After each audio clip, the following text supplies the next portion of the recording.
Tungkol naman sa video kung paanong inararo ng isang sasakyan ng 10 tricycle sa gitna ng traffic sa San Pablo, Laguna. 5 ang sugatan dyan. Nasa frontline ng balitang yan si Gary De Leon.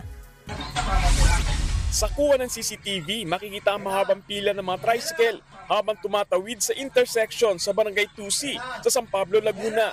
Paglampas ng isang truck, biglang sumulpot ang puting MPV at inararo ang mga tricycle. Duguan ng ilan sa mga nabanggang driver at pasahero.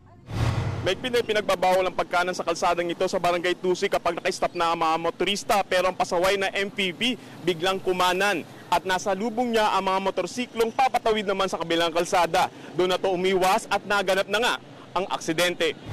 Wasak at halos hindi napakikinabangan ng motorsiklo ng delivery rider na si June Mark Custodio.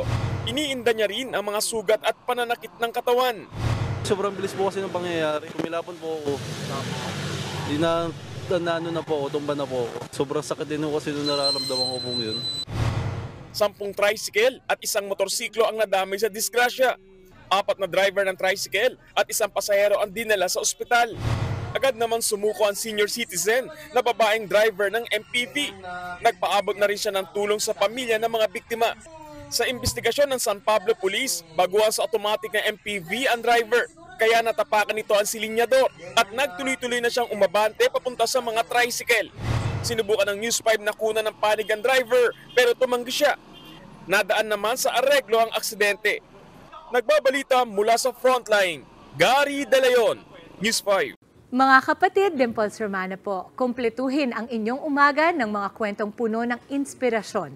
Salubungin po ang bawat araw ng may ngiti at pag-asa. Kaya't mag-subscribe na po at mag-follow na sa aming social media pages ng News 5.